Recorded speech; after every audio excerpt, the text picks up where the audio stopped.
Bom, eu já tentei gravar esse vídeo várias vezes e essa vai ser uma derradeira vez, porque é muito importante para mim colocar genuinamente a minha experiência acerca desse treinamento constante de exercícios respiratórios diários que eu tenho feito e tenho documentado no meu Instagram.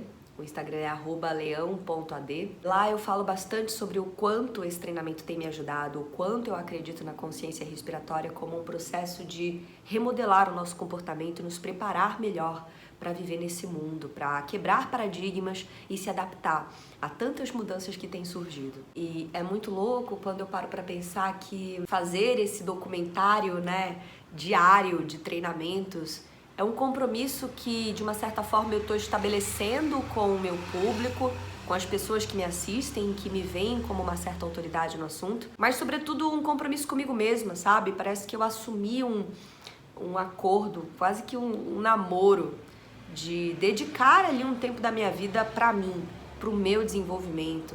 E eu estou vivendo muito esse momento de realmente perceber qual é o tempo que eu dedico para me aprimorar, para me desenvolver em habilidades que estão além dessas habilidades técnicas que o mundo já conhece, escrever, falar e trabalhar, tecnicamente falando, mas também de habilidades que exigem um pouco mais de sensibilidade, que exigem um pouco mais de autoconhecimento. E tem sido muito gratificante estar há 60 dias fazendo treinamentos respiratórios todos os dias. Quando eu comecei o Acorda e Respira, eu não esperava que nada disso fosse acontecer. Eu não esperava que no meio dessa jornada, desse processo de estudo aprofundado em consciência respiratória, nós fôssemos ser acometidos por um vírus que mata por sufocamento. E é muito louco, assim, a gente colocar um parâmetro do quanto as coisas estão relacionadas, né? Eu falar do poder da respiração e do porquê que eu comecei isso, já expliquei um pouco acerca desse meu processo, mas para quem ainda não ouviu, eu não me importo de contar. Eu, como atriz e comunicadora formada, que sou e que travava essa jornada de trabalhar no mercado, de me aprimorar nas técnicas como atriz, como jornalista e locutora, eu tive um professor que falava bastante que todo ator tem que saber respirar. Então eu fui atrás de uma escola que pudesse me ensinar melhor sobre isso. E esse meu professor, ele era um cara muito simpatizante de cultura oriental. E eu me inspirava muito nele, queria muito estar bem para as aulas dele, para todas as exigências que ele fazia. Ele era diretor de teatro, é o Antunes Filho. Ele faleceu, se eu não me engano, em 2018. E eu fiz o CPT e falava, preciso aprender a respirar. É importante para a consciência do ator. E eu sempre tive esse interesse de me aprimorar não apenas na respiração, mas em técnicas corporais, em inteligência corporal, porque eu sempre acreditei que são os instrumentos que o artista tem para se colocar no mundo, para trabalhar melhor e saber lidar com o seu corpo como ferramenta de trabalho. Então, eu fui atrás do The Rose Method, foi quando eu cheguei na minha professora, na Denise, e comecei esse meu processo de estudo e prática dentro da escola e fui cada vez mais me apaixonando pela prática. Isso culminou com um momento da minha vida onde eu era acometida de crises de ansiedade muito fortes, eu usava cannabis para gerenciar isso, mas num determinado momento da minha vida a cannabis começou a me trazer alguns sintomas de síndrome do pânico, talvez pelo meu uso muito mal feito. Eu não tinha a menor prescrição, eu simplesmente saía fumando e misturando com álcool, bebida, enfim. E isso, obviamente, não pode dar nem sempre uma sensação boa, né? Eu queria dormir, eu queria me livrar um pouco daqueles sentimentos ruins, daquela tensão que eu tinha, então era para isso que eu usava. E aí, quando eu comecei a respirar melhor e comecei a perceber que as técnicas respiratórias estavam fazendo sentido, aliado com o que eu já sabia do meu conhecimento como atriz, como locutora, de respiração diafragmática e do potencial que eu fui adquirindo para desenvolver mais isso, eu achei surpreendente, porque eu não sabia que a gente podia ir tão longe, que a gente podia ter tantas coisas e conquistar uma sensação tão boa de bem-estar apenas respirando melhor, apenas ditando um ritmo para o nosso corpo. E, na verdade, controlando o ritmo do nosso corpo, dizendo a ele como que se deve ser e não sendo refém das sensações que ele nos traz. E eu fui me apaixonando pelo Dirus Method, pela estrutura dos conceitos, das técnicas, até que num determinado momento eu resolvi me dedicar para isso. Quando eu comecei a trabalhar, comecei a dar aulas, comecei a entrar em contato com as pessoas muito mais como uma professora do que como aluna, eu notava uma dificuldade enorme de respirar, de entender sobre a noção do que é respiração baixa, média e alta, de perceber como que você pode atuar na tua respiração. E também as pessoas já queriam passar para o treinamento de meditação sem antes preparar o corpo para isso, né? Porque não tem como você entrar no treinamento de meditação em mindfulness se você não tá respirando direito, se a tua respiração tá ofegante, você não tá conseguindo ficar mais estável, se você não tá conseguindo ter uma postura correta porque as tuas costas doem, porque quando tu respira, tu sente uma dor na lombar e você tá totalmente sem consciência física e sem a consciência da respiração para te trazer essa expansão. Eu falei, cara, a gente tem que começar de algum lugar. Tá todo mundo falando de meditação, tá todo mundo falando de mindfulness, mas ninguém tá falando de como a gente prepara o corpo e a mente para entrar nesse processo de treinamento que é difícil, que é exigente. As pessoas, elas querem e acham que treinar meditação é oprimir os seus pensamentos. E não é isso. Você não tem que oprimir pensamento nenhum. Se tem uma coisa que não aconteceu nesses 60 dias é eu aprender a controlar as minhas emoções. Eu não controlo as emoções, eu aprendo a lidar com elas. Eu aprendo a olhar para elas, cara a cara, frente a frente. Sem ficar me esguiando, sem ficar achando que eu tô sentindo alguma coisa, mas na verdade eu não quero olhar para isso. Eu acho que a respiração, ela tá muito associada com esse sentimento de coragem. Você começa a ter coragem de assumir as rédeas da tua vida, tu começa a ter coragem de falar o que você tem que fazer, de dizer não quando você precisa dizer, de sair desse piloto automático que eu já falei tantas vezes aqui, onde eu me enxerguei muitas vezes, onde eu me sentia muito mais oprimida por achar que eu tinha que fazer alguma coisa, quando na verdade eu estava numa sensação e num papel de vítima o tempo todo, da minha própria vida. Ah, mas eu não posso fazer isso porque é difícil. Ah, mas eu não dá mais tempo.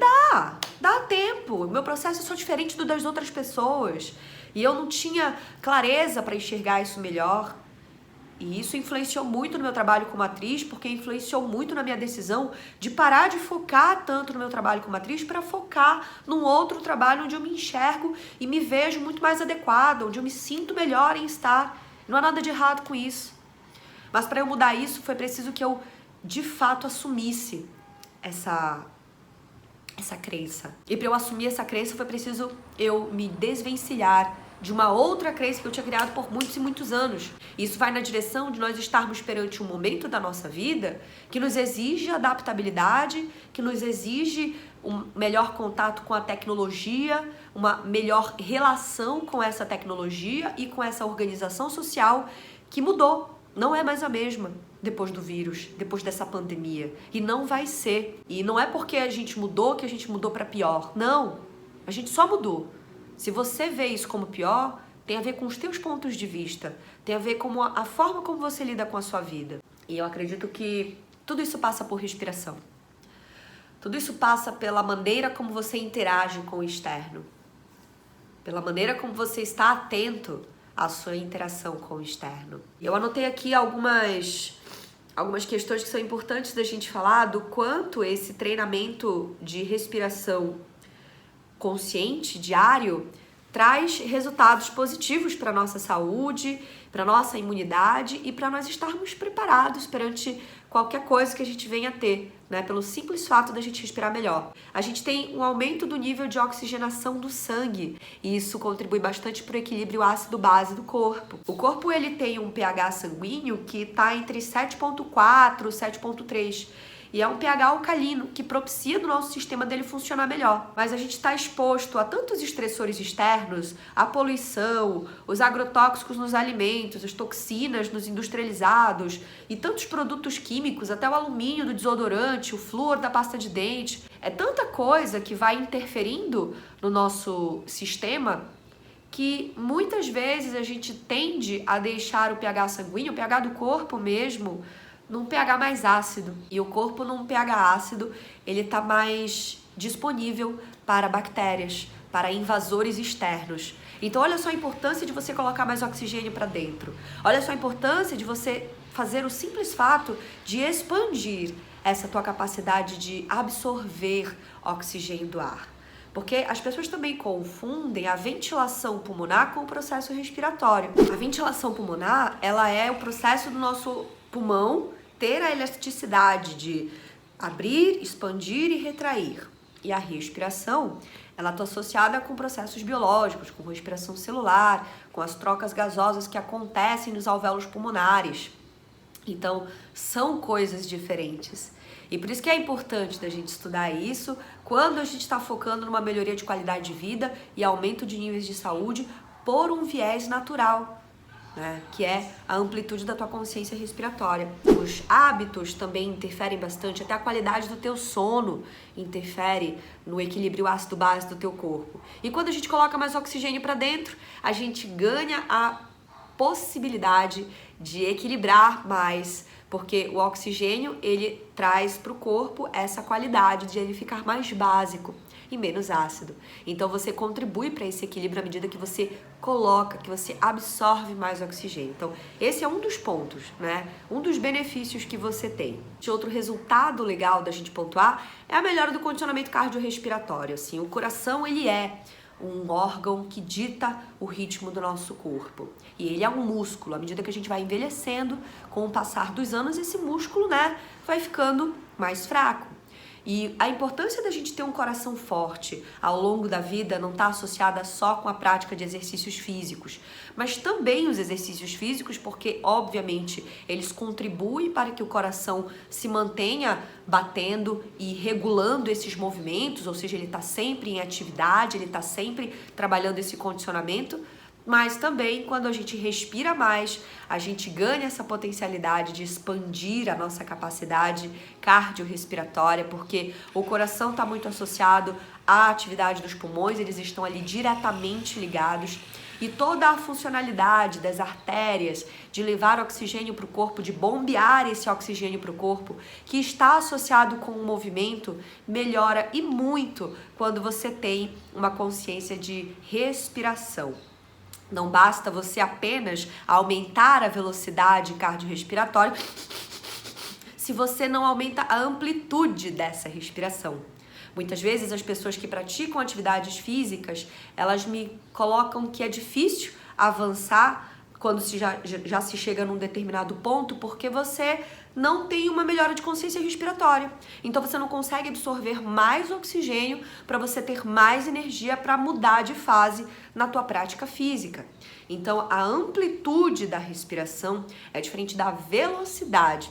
E isso está muito relacionado com melhoria da atividade cardiorrespiratória, com um melhor bombeamento de oxigênio que sai do coração. Então isso tem muito a ver e é mais um resultado interessante do quão importante é a gente perceber e melhorar a nossa respiração. E isso também tem a ver com o aumento do limiar anaeróbio e o VO2 máximo do nosso corpo. Para quem é esportista, para quem é atleta, é um efeito interessante porque aumenta o nível de resistência física, né? Diminuindo a produção de ácido lático, que é o limiar anaeróbio, porque você tem mais oxigênio circulando no teu corpo, então o organismo consegue produzir mais ATP, que é a nossa moeda energética. E 2, você melhora essa absorção de oxigênio durante a tua prática física. Então, tanto o VO2 máximo, que é a tua qualidade de absorver oxigênio no momento da atividade física, quanto o limiar anaeróbio, eles são muito importantes para pessoas que praticam esporte, né? Tanto atletas quanto pessoas amadoras. Eu sou uma amadora, por exemplo. E, nossa, mudou muito, assim. Eu noto que eu tô em outro patamar, pelo simples fato de estar fazendo um exercício constante e, obviamente, pelo fato de eu ter passado por uma reeducação respiratória. E aí a gente tem também outras questões que estão relacionadas com o momento que a gente está vivendo, né? A gente está vivendo um momento que temos uma doença que mata por insuficiência respiratória, que ataca diretamente os pulmões e que está muito ligada com todo esse sistema do corpo. E aí eu quero falar um pouquinho sobre a diferença, né, da gente respirar corretamente, da gente ter uma respiração alta, da gente ter uma respiração baixa, Porque a maioria das pessoas, se elas não passaram por nenhum processo, e quais processos são esses? Uma aula de canto, um tratamento numa pessoa que cuida da voz, que fonoaudiólogo, as pessoas que fazem esse tipo de acompanhamento, elas começam a ter mais noção, né, da respiração baixa, média e alta. E a maioria das pessoas não tem essa noção porque não passam por esse tipo de acompanhamento, né? E não precisam, né? Acham que não precisam. E acabam que durante a vida toda ficam respirando pela região alta, pela região torácica. E é uma região mais superficial. A respiração alta, ela tem apenas 10% em média da nossa capacidade de absorção de oxigênio. Enquanto que a região baixa, que é a do diafragma, tem cerca de 60%. E olha só a diferença.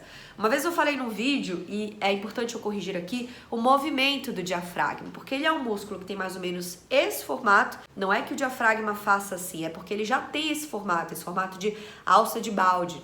E quando a gente inspira, ele sobe, ó. Ele faz isso aqui, ele sobe para os lados e desce, porque o pulmão está crescendo. Então ele faz esse movimento e quando a gente expira, ele relaxa, voltando para o formato normal dele, que é este aqui. Então a gente inspira e expira. E eu coloquei um vídeo para você conferir que eu achei no YouTube, vou colocar os créditos, mas dá uma conferida como acontece.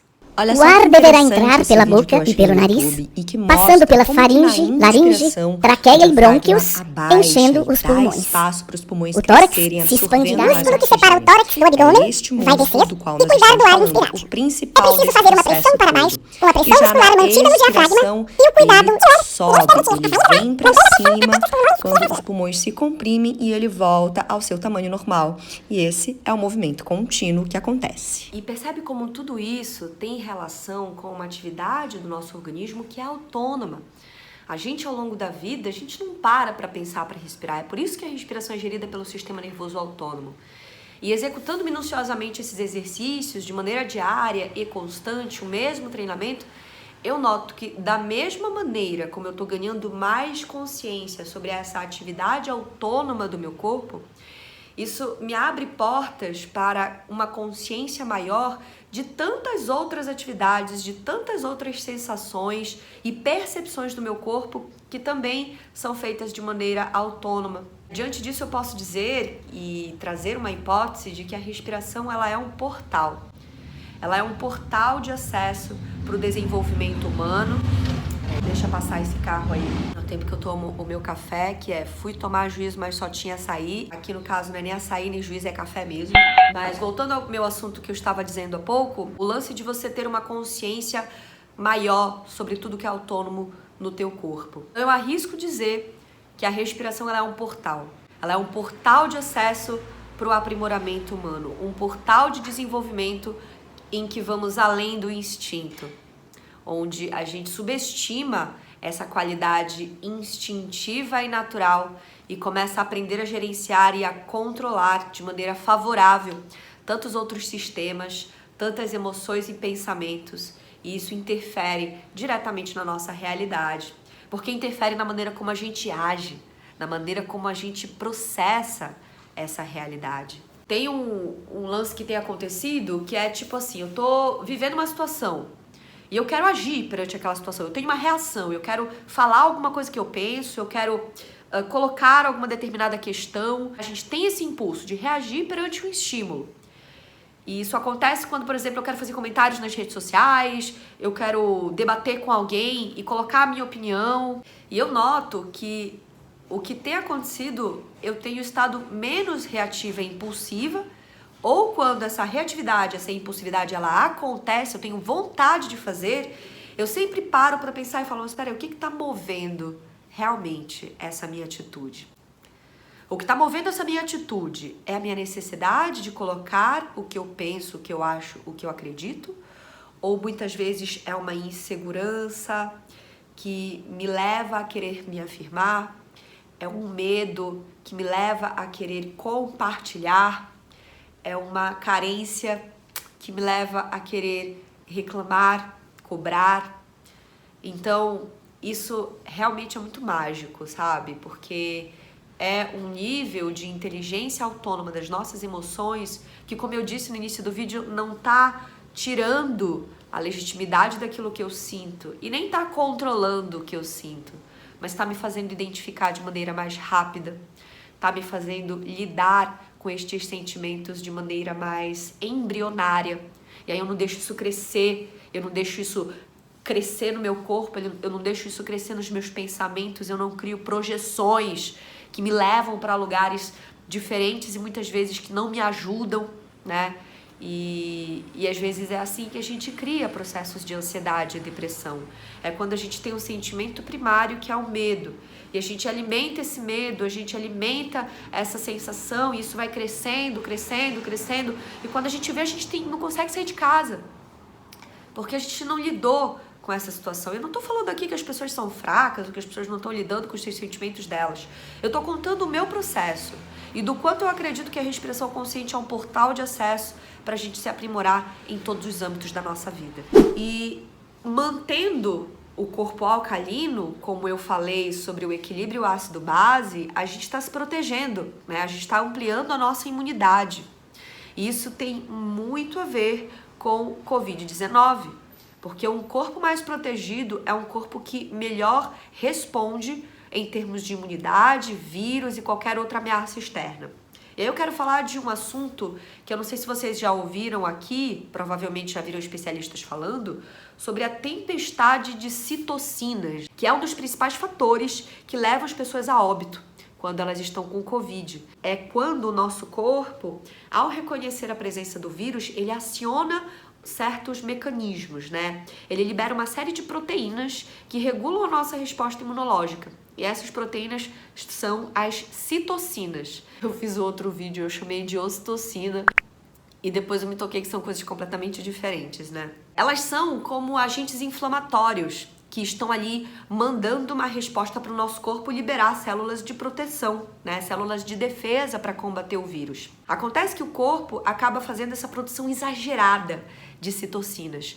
E elas atacam não apenas o vírus, mas também as nossas células saudáveis. Elas atacam todas as células do corpo e atraem as células de defesa e vão também matando as nossas células boas, nossas células que não estão ainda invadidas por esse vírus. Mas, num ambiente de pH básico, num ambiente mais favorável para o teu organismo funcionar melhor, que é de pH alcalino básico, a gente tende a diminuir a inflamação do corpo.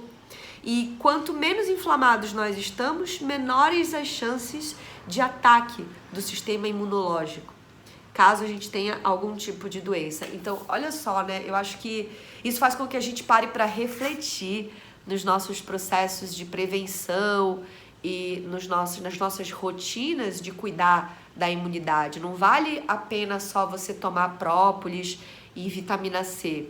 Vale a pena você se alimentar direito, vale a pena você evitar ficar doente por outras maneiras, vale a pena você respirar melhor para ter o teu sistema funcionando melhor. Eu falei bastante sobre todos os motivos que eu acredito que são motivos contundentes em caráter físico e biológico para você começar hoje a treinar a tua respiração consciente, mas existem motivos que não estão nesse parâmetro de fisiologia, estão num parâmetro mesmo mental, e eu prolongo muito uma sensação de bem-estar depois que eu termino de treinar a minha respiração.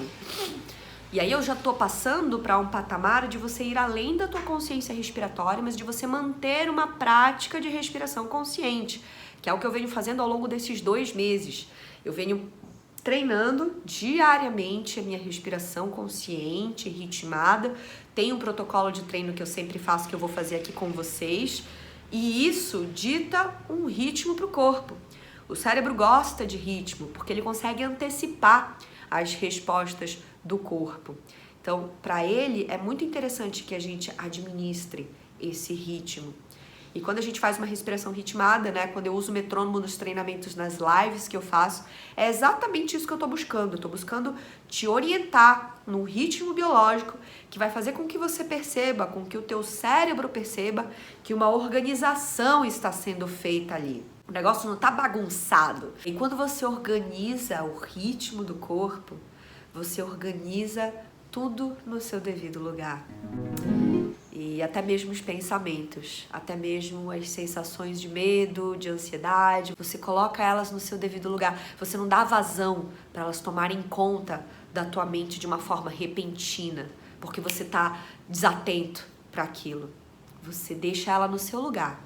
E a partir daquele lugar, você reconhece se aquilo é importante ou não. Essa clareza de autoobservação, ela ampliou muito depois que eu passei a praticar os treinamentos diários.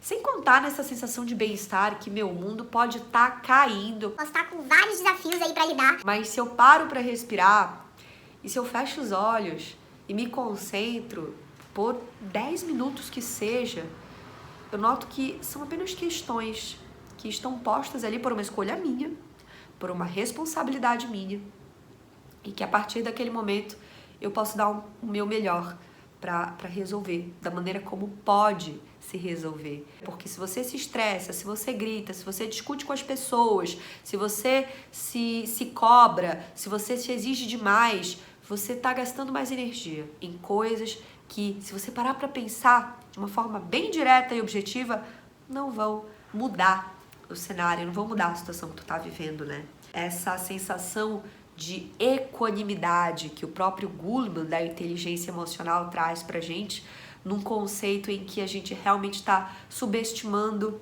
essa reatividade e essa sensação instintiva do nosso corpo de agir, lutar ou fugir. Equanimity means you take in what's happening. You know there's a tiger. You know you should run. But you don't add to that the component that says, oh my God, I'm going to be eaten by... You don't panic. You stay very calm and very clear. You know what to do, but you don't do it out of the way we've done it in human history, particularly during the Pleistocene age, where our emotions drove us. You do it because that's the thing you have to do to survive. It's a different way of functioning in the world. The way that we're wired by evolution is not necessarily desirable. People can be selfish, people can be self-centered, people can be very mean, people can be full of hatred. It's not very useful for the human species anymore. Maybe at one time it worked.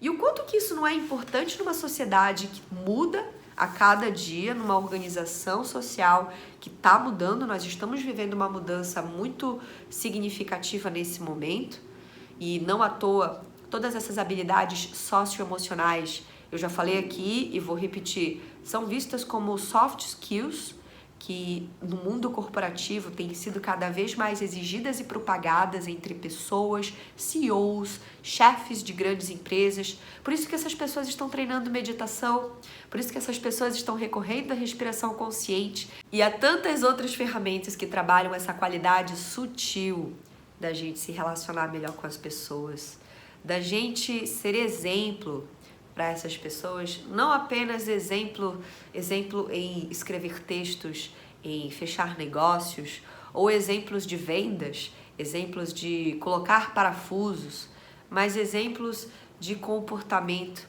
exemplos de tolerância e empatia. Isso tem sido muito mais exigido nos dias de hoje, porque a humanidade nos tem sido tomada, não apenas pelo contexto de isolamento social, mas pela tecnologia e tantas outras questões que estão inseridas na nossa vida e aos poucos vão tirando um contato maior de humano para humano. Então, quando se tem o ser humano, que ele não acha que nem um robô, né? Que ele seja um ser humano mesmo, que ele saiba se relacionar com as pessoas, que ele saiba ter compaixão, um senso de empatia, um senso de trabalho em equipe, para que essa pessoa gere resultados satisfatórios para qualquer objetivo, ou dentro de empresa, ou em qualquer outro âmbito da nossa vida. Então, a respiração tem muito a ver com isso também. E aí, falando um pouquinho agora das retenções, né? Porque de maneira prática, eu aumentei o meu tempo de retenção com ar, o meu tempo de retenção sem ar. E eu quero falar um pouquinho também do quanto essas retenções são importantes em caráter biológico e psicológico também. A retenção com ar, por exemplo, ela gera uma maior capacidade de respiração celular, de captação de energia e ATP. Então você retém o ar, você tá mandando um recado pro teu cérebro de que aquela energia tem que ser captada naquele momento, porque sabe-se lá quando você vai respirar de novo daquela maneira, percebe? É muito louco como o nosso cérebro, ele é muito instintivo, né? E aí a gente atua com mecanismos de estímulo que propiciam uma maior captação de energia, maior produção de ATP, melhora do funcionamento do corpo como um todo, porque você tem células lotadas de oxigênio para respirar e para terem mais resultados durante os processos fisiológicos. Quando a gente começa a fazer o treinamento, a gente começa fazendo inspira, retém o ar e solta, tudo no mesmo tempo. Aí depois a gente vai crescendo, brincando com outros ritmos. No treinamento do Acorda e Respira eu passo isso, né? E uso sempre o metrônomo ali pra gente começar. Porque às vezes contar mentalmente atrapalha, né? Você perde a concentração. A gente anda muito disperso, né? Não tem jeito. Então o metrônomo, ele ajuda muito nesse sentido. Mas e agora a retenção sem ar? Olha só o que acontece na retenção sem ar. Eu notei que eu tinha muita dificuldade em fazer retenção sem ar, porque eu ficava ansiosa, eu queria já respirar. Então todas as vezes que eu fazia a retenção sem ar, eu já voltava, sabe, com essa ofegância da respiração que queria vir, que eu precisava de alguma forma lidar com isso. E ao longo do treinamento, eu fui notando um maior costume com a retenção sem ar e um conforto. Porque quando a gente faz retenção sem ar, é como se o nosso organismo estivesse entendendo que a gente não está mesmo colocando ar para dentro e o nosso sistema precisa diminuir o ritmo.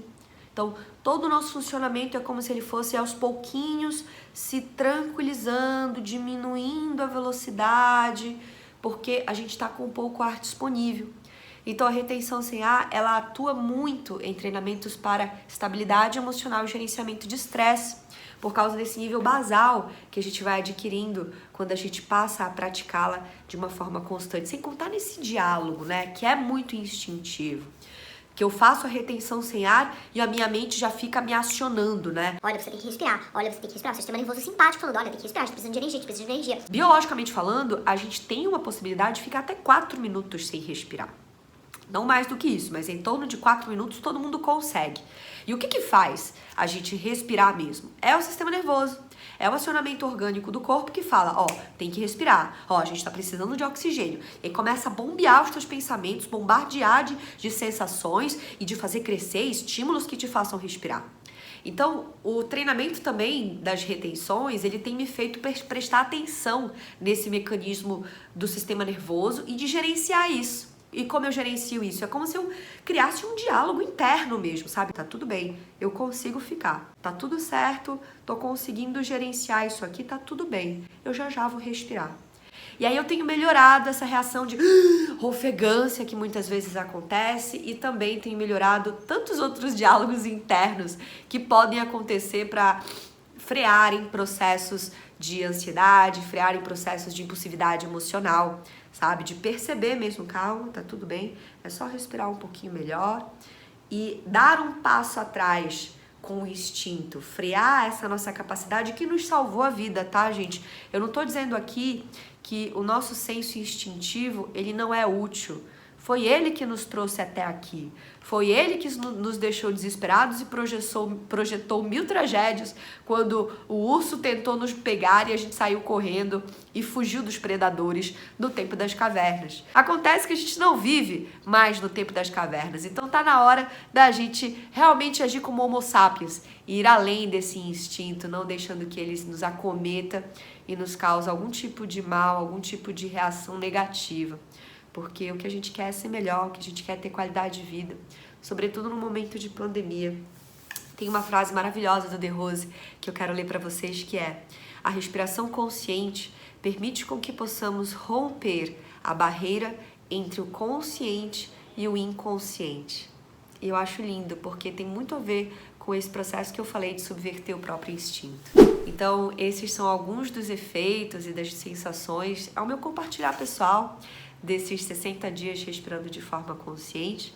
E se me perguntam como que eu tenho me sentido, e geralmente as pessoas associam muito o fato das sensações e dos resultados com a calma. Ah, agora você tá... Por exemplo, eu não fico calma com uma moto dessa passando desse jeito quando eu tô gravando meu vídeo, né? Mas eu tenho que estabilizar, tenho que ficar numa boa, pra não sair gritando, opa, e derrubando café por aí.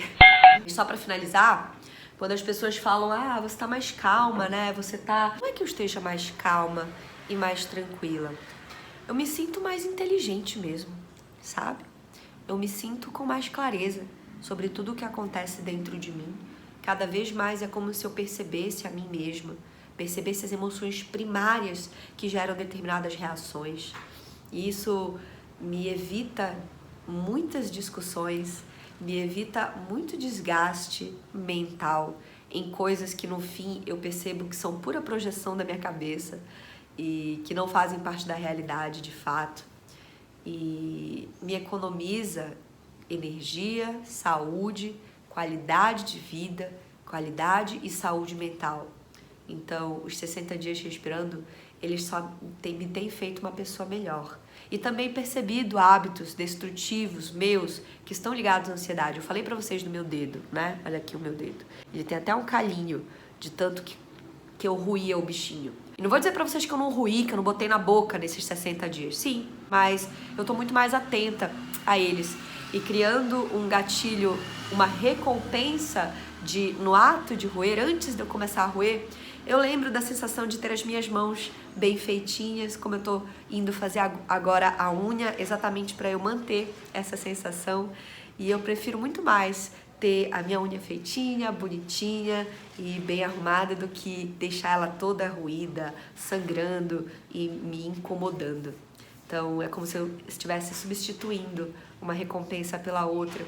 E ter mais oxigênio para prestar atenção em algo tão simples, né? E tão aparentemente detalhe da minha vida, eu acredito que seja um sinal desse maior nível de inteligência e de expansão que a respiração consciente nos traz.